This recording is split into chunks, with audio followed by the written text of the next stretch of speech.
Hey everyone, and welcome to my recap and review series. Today we will be covering Legion #1 from Marvel Comics, written by Peter Milligan, art by Wilfredo Torres. Enjoy.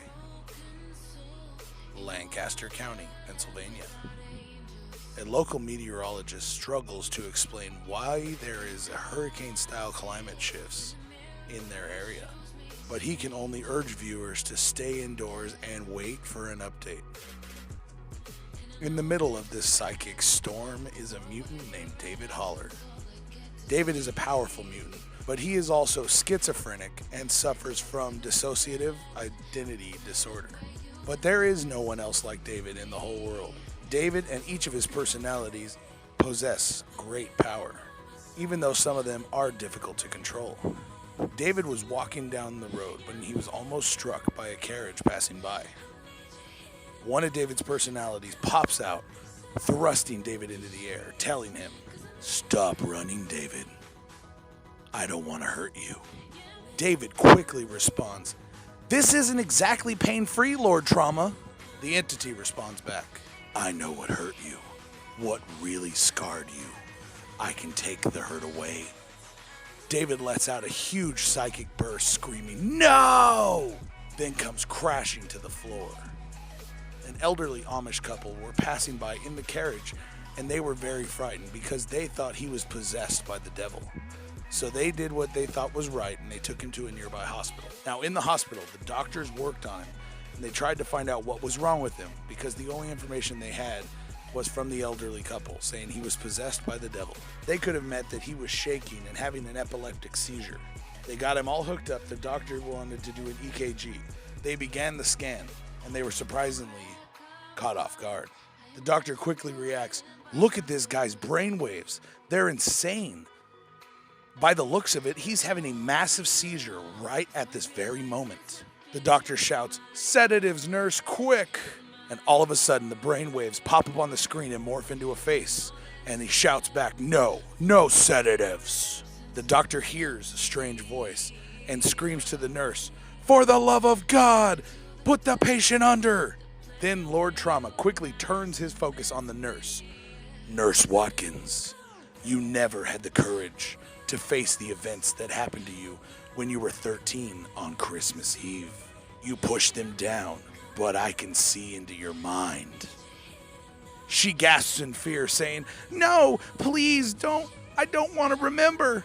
The doctor rushes over to turn the machine off himself, when all of a sudden Lord Trauma turns his focus on Dr. O'Brien. "Run away from the truth. That's how you deal with it. That's how you deal with things, isn't it? The shame of your guilt." Dr. O'Brien jumps up in fear. "We were starving. We had no choice," he repeats himself in terror. David slowly returns to consciousness to see that the three hospital workers are overwhelmed and losing their minds. David looks at the monitor. "What have you done?" Lord Trauma snaps back, "We have done this." He tells David, "You might not have been willing. You might not have even been conscious. But remember, David, you made me." As the monitor sprouts arms and legs and grabs David, forcing him against the wall, David tries to block him out. But David decides to use another one of his personalities. He has a personality inside him called Joe Fury. He is an unstoppable young man with incredible psionic powers. David screams, "Go, Joe, go!" And the machine is ripped to pieces. David has pushed really hard and got Joe back under control.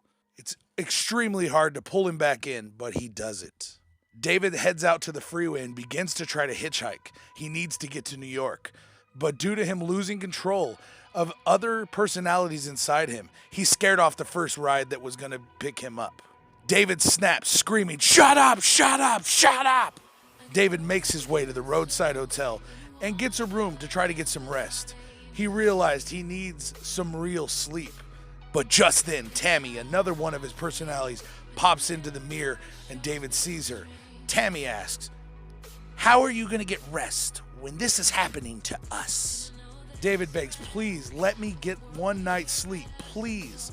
She replies, "Why did you create him, David? Did you create him to kill us because you hate us?" David asked her to give him some peace, just a little bit of peace and quiet. But peace is not an option for David when all of his personalities come screaming in, blaming him for Lord Trauma's creation. It's all your fault. David decided it was time to check out of the hotel. The desk clerk asked him, "Was the room not to your liking?" He responds, "The room was fine. I just can't stand the other guests." All of a sudden, Lord Trauma appears in the TV behind the clerk. "David, even if you make it to New York, you'll be too late. I can read your thoughts. I know who you're going to see, and I will get there first." We flash over to Dr. Hannah Jones, a psychotherapist who's meeting with one of her patients, rock legend Cliff King, and trying to help him through a difficult situation. Today is a big day because Hannah is a guest star on the Mike Flanagan Show. Mike asks her, "Hannah Jones, you are known as the celebrity psychologist." She responds, "You know, I really hate that label." All of a sudden, David's head appears on Mike's body to warn her. "Hannah, you're in great danger. He's coming for you. I tried fighting him, but..." Then he flashes away. Hannah meets up with her agent to discuss how her patients are affecting her mental state. One of Hannah's patients calls her as she gets into the cab.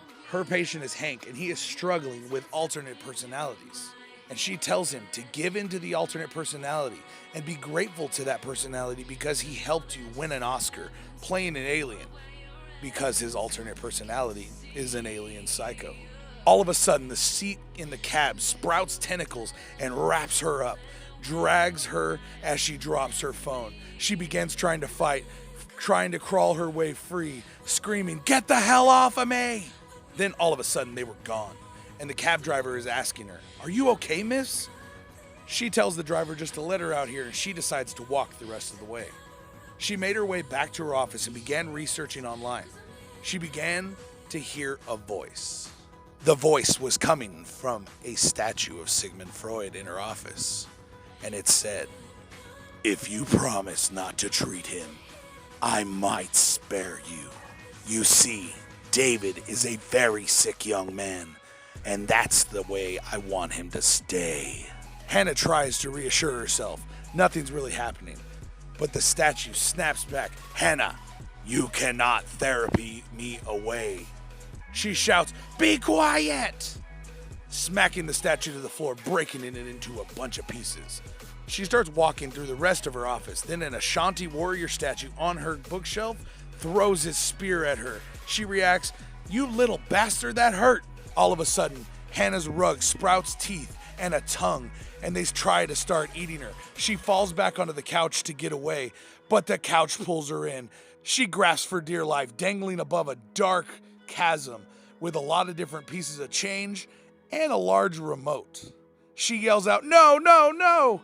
Then someone grabs her hand and pulls her to safety. David is there. David jokes with her. "Well, that was exciting." Hannah rebuts, "Wait, your face." David tells her, "I'm not doing too good. I've been under a lot of strain." She then realizes that he was the man that appeared to her during her interview. He responds, "I am David Haller, and I need your help." Guys, this comic book from start to finish was exciting, fun, and really had to make you think. It was just such a cool character. David Haller is an amazing character and so extremely powerful as Legion. He is the son of Professor Xavier, if you did not know that. And I really did enjoy this book. The art was phenomenal. I love the art, the colors. It was just so bright, vibrant. When he went into psychosomatic explosions, you really saw it. And it was just so cool to experience that with this character from start to finish. Me personally, I did enjoy this comic a lot, and I'm going to go ahead and grade this one an 8 out of 10. So for me, that's actually pretty high because I did enjoy this comic a lot. I really, really did. And I love David Haller as a character. Legion is epic. And I can't wait to see where this issue goes. Make sure you guys subscribe to keep up if you enjoyed this issue. And make sure you subscribe so that way you can keep up with next month's issue. When it comes out, I will be doing the review. And all the other comic book related content I will be putting out on this channel. So guys, make sure you guys subscribe to the channel to keep up with us on all the videos we put out every week. And also make sure while you're down there, go check out our Patreon account, where you can become a patron and have a chance at exclusive content and also access to our patron-only Discord server. Now, also, guys, if you want to help support the channel in any other way, we also do have a merchandise line. Definitely check it out. I will leave a link for everything in the description below. Check it out, get a shirt, join the Nerd Army, and help support the channel any way you can. But, guys, I'm Andrew. You have been watching a comic book recap and review for Legion #1. Thank you very much, and I will see you guys next time. Yo.